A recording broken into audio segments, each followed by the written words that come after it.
한국의 외딴 시골 마을 달빛촌은 고요하고 한적한 마을이었다.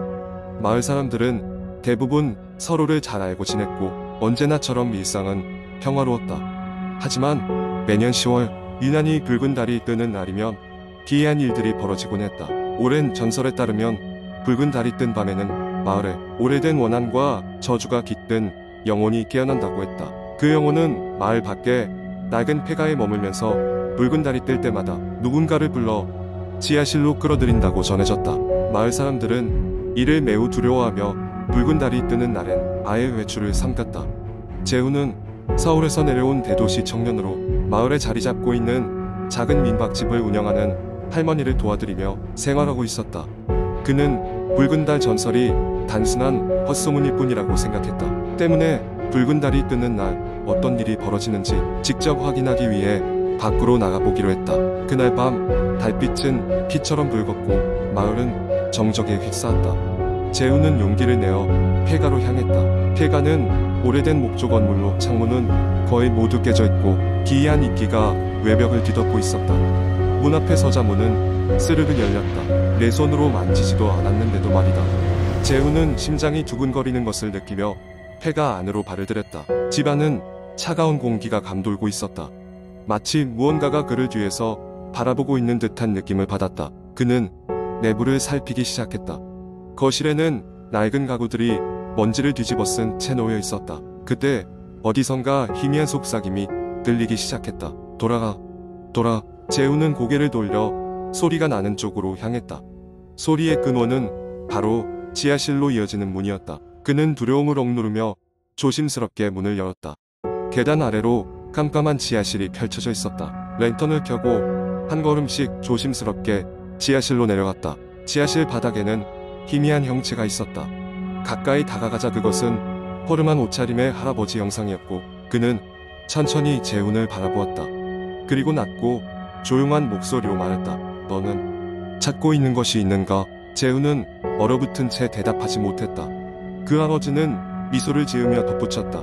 내게서 답을 찾고 싶다면 희생이 필요할 것이다. 재훈은 두려움을 잠시 억누르고 질문했다. 무슨 희생을 말하는 겁니까? 그 순간 지하실의 벽 주변에서 기이한 그림자들이 움직이기 시작했다.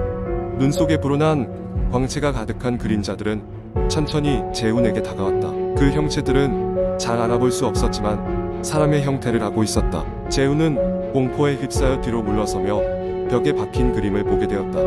그것은 이 마을의 과거 모습을 담고 있었고 중앙에는 한 소녀의 모습이 뚜렷하게 새겨져 있었다. 그 소녀는 익숙한 모습이었다. 그는 그 소녀가 마을 사람들에게 붉은 달의 저주를 알리던 사람이었다는 것을 기억해냈다. 그 순간 재훈은 모든 것을 이해했다. 이 저주는 단순한 전설이 아니었고 반복적으로 돌아오는 오래된 비극이었다. 그림자들은 재훈을 애워싸고 속삭였다. 희생 없이 답을 찾을 수 없다. 재훈은 결단해야 했다. 자신을 희생하고 저주를 끊을 것인지 아니면 탈출해 다시는 이곳에 돌아오지 않을 것인지. 그러나 붉은 달은 이미 그 위력을 발휘하고 있었고 재훈은 선택의 여지가 없음을 깨달았다. 그날 이후 재훈의 모습은 다시는 볼 수 없었다고 한다. 그러나 붉은 달이 뜨는 밤이면 폐가 지하실에는 여전히 그 소년의 목소리가 메아리치고 있다고 마을 사람들은 속삭인다. 그리고 누군가는 또다시 진실을 찾기 위해 폐가의 문을 두드릴 것이다. 두 번째 이야기제가 대학교 2학년 때의 일이었습니다. 종강하고 나면 한적하게 놀러 가겠다는 기대가 있었지만 시험이 끝나고 기말고사 스트레스를 풀 겸 친구들과 여행을 가게 되었습니다. 여러 장소를 고민했지만 결국 한적하고 조용한 시골 마을에 위치한 작은 펜션을 빌리기로 했습니다. 그 펜션은 깊은 산속에 위치해 있었고 도시의 번잡함과는 완전히 거리를 둔 곳이었습니다. 도심에서 차로 약 2시간 정도를 달려 도착했을 때 저녁 노을에 물든 풍경이 어찌나 아름답던지 그것만으로도 마음이 편안해졌습니다. 저와 제 친구 3명 모두 4명은 펜션의 짐을 풀고 간단한 음식을 준비했습니다. 펜션 주인 아주머니는 우리에게 이곳의 몇 가지 규칙에 대해 설명해 주셨습니다. 특히 밤에는 밖에 나가는 것을 피하라는 부탁이 기억에 남습니다. 아무리 궁금하셔도 해가 지면 밖으로는 안 나오시는 게 좋아요. 라는 말을 덧붙이며 근처에 계곡이 있어 길을 잃기 쉽다고 설명하시는 듯 했지만 꼭 그 이유 때문만은 아닌 것 같았습니다. 하지만 우리는 그저 별 볼 일 없는 시골 마을의 전형적인 농담이라며 대수롭지 않게 넘겼습니다. 해가 완전히 지고 난 후 우리는 펜션의 작은 거실에 모여 앉아 카드 게임을 하며 즐거운 시간을 보냈습니다. 그런데 밤이 깊어질수록 점점 묘한 기분이 들기 시작했습니다. 창밖으로 보이는 숲은 한낮의 싱그러움을 완전히 잃고 어둠의 장벽이 되어 있었고 시시각각 바람이 불 때마다 나뭇잎들이 부딪히는 소리가 낮은 웅얼거림처럼 들렸습니다. 그러다 무슨 이유에서인지 친구 중 한 명인 미수가 농담 삼아 밖으로 나가보자는 제안을 했습니다. 우리 모두 처음에는 망설였지만 결국 호기심에 눈이 먼 우리는 딱 한 바퀴만 돌고 오자며 온몸을 추슬러 밖으로 나섰습니다.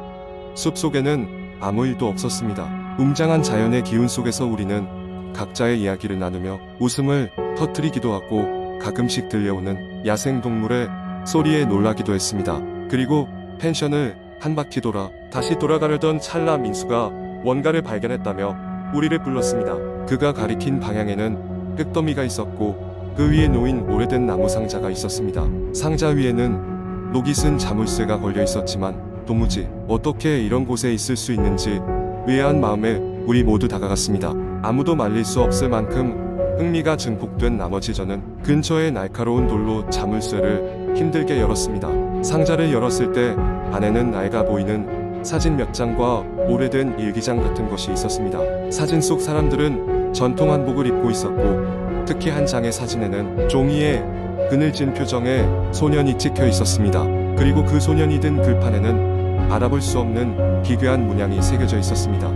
호기심에 사진을 좀 더 살펴보던 중 갑자기 바람이 거세게 불어와 우리의 손에서 사진이 떨어졌습니다. 사진은 허공을 맴돌다 곧바로 어두운 숲속으로 날아가더니 사라지고 말았습니다. 이내 친구들은 예감이 좋지 않다며 서둘러 돌아가자고 했고 우리 모두는 하나둘 펜션을 향해 뛰기 시작했습니다. 그렇게 펜션 안으로 돌아왔을 때 우리는 그제야 서로의 얼굴이 창백해져 있다는 것을 알았습니다. 아무 말 없던 한 친구는 갑자기 방 안쪽 벽을 가리키며 자신이 뭔가 잘못 봤다며 그곳을 몇 번이고 다시 쳐다보았습니다. 벽에는 이상한 그림자가 드리워져 있었습니다.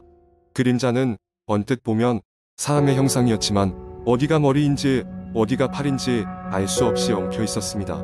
그리고 그것이 마치 우리의 움직임을 따라오는 듯한 착각이 들었습니다. 공포감이 밀려오는 가운데 우리는 도저히 그곳에 머물 수 없어 짐을 챙겨 서둘러 펜션을 나섰습니다.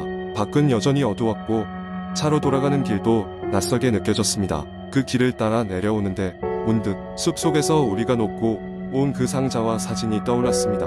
하지만 묘하게도 아무도 그 생각을 입 밖으로 꺼내지 않았습니다. 이후로도 우리는 그날 밤의 일을 다시 언급하지 않았습니다. 그리고 몇 달이 지난 후 그곳이 어떤 이유로 폐쇄되었다는 이야기를 전해 들었습니다. 이유는 알 수 없었지만 결코 다시 가고 싶지 않은 곳이라는 생각이 들었습니다. 그날 밤 우리가 그곳에서 얻게 된 것이 무엇인지 지금도 그 답을 찾을 수는 없습니다. 다만 우리가 발견한 것이 무엇이든 그것이 다시 어디선가 우리의 그림자로 나타나지 않기를 바랄 뿐입니다. 세 번째 이야기. 몇 년 전 여름, 나는 여름방학을 맞아 할머니 댁에 머물고 있었다. 할머니 댁은 시골의 작은 마을에 있었는데 그곳은 오래된 전통 가옥이 즐비한 곳이었다. 낮에는 조용하고 평화로웠지만 밤이 되면 어딘가 모르게 음산한 분위기를 풍겼다. 첫째 날 밤이었다. 할머니는 방학 내내 편히 쉬고 즐기라는 말씀을 남기고 방으로 가셨다. 나도 할머니가 마련해 주신 방에 누웠지만 그날따라 잠이 오지 않았다. 이상하게도 방 안에 있던 시계 초침 소리가 너무 크게 들려왔다. 그 소리에 신경이 쓰여 한참 뒤척이다가 어느 순간 창문 밖에서 무언가가 스치는 소리가 들려왔다. 처음에는 바람에 나뭇가지가 흔들리는 소리겠거니 생각했지만 점점 더 분명해졌다. 그건 분명 초인종 소리였다. 그러나 여기는 시골이고 초인종이라는 것이 낯설지 않을까 혼란스러웠다. 소리가 반복되자 나는 조금 무서웠고 심장이 빠르게 뛰기 시작했다. 그리고 마음을 가다듬고 조심스럽게 창문을 열어내다봤다. 밖에는 아무것도 없었다. 깜깜한 밤, 적막한 만이 주변을 감싼 채였다. 잘못 들었나? 라고 생각하며 침대에 누웠지만 멀리에 있는 산에서 어렴풋이 낮은 웃음소리가 들리는 것만 같았다. 이웃집 사람들도 모두 잠든 시간이기에 신경을 곤두세우며 다시 한번 귀를 기울였다. 다음 날 아침 나는 할머니에게 어젯밤의 이야기를 해드렸다. 할머니는 잠시 고민하더니 오래된 이야기를 들려주셨다. 오래전 이 마을에 외지에서 온 사람들이 살다 사라졌는데 그들이 사라진 이후 한동안 이웃들이 밤마다 이상한 소리를 들었다는 것이었다. 웃음소리며 발자국 소리, 심지어 문을 두드리는 소리까지. 그리고 그 이후로 왠지 그 집 근처를 지날 때면 오싹한 기운이 느껴지곤 했다. 나는 그날 밤 궁금한 마음을 참지 못하고 그 집 방향으로 산책을 나섰다. 집은 낡아 쓰러져 가고 있었고 여전히 음산한 기운이 감돌고 있었다. 문이 활짝 열려 있었으나 어두운 내부는 한눈에 봐도 위험해 보였다. 그때 갑자기 바람이 세차게 불기 시작했고 문이 쾅 하고 닫혔다. 깜짝 놀란 나는 뒷걸음질을 쳤지만 그 순간 귀가 띵하며 이상한 소리가 들려왔다. 그건 분명 사람이 속삭이는 소리였다. 이리 와. 나는 그곳에서 황급히 도망쳤고 할머니 댁으로 돌아와 문을 꽉 잠갔다. 심장이 미친 듯이 뛰었고 그날 밤은 쉽게 잠들 수 없었다. 그 후로도 남은 방학 동안 가끔씩 소음을 들었지만 무서워서 할머니에게 다시는 안 가겠다고 말했다. 마을 사람들이 외지인에 대한 이야기를 조심스레 꺼내기로 할 때마다 나는 항상 어색한 미소를 머금고 상황을 회피하곤 했다. 그 일이 있은 후로 사람들은 그 집 근처를 지나더라도 아무 일 없다는 듯 행하곤 했다. 여름방학이 끝난 후에도 그 집은 계속 머릿속에 남아있곤 했지만 난 가서 무슨 일이 있었는지 알아볼 용기를 끝내내지 못했다. 그곳은 마을에 숨겨진 비밀처럼 남아있었다. 여전히 가끔 그 집을 생각할 때면 내가 들었던 그 낮은 웃음소리와 속삭임이 아직도 머릿속을 맴돌았다. 마치 내게 돌아오라는 듯이 시간이 흐를수록 그곳의 비밀은 더 깊이 묻혀만 가고 있다. 언젠가 누군가가 진실을 밝힐 수 있을까? 아니면 그저 또 다른 공포썰로만 남게 될까?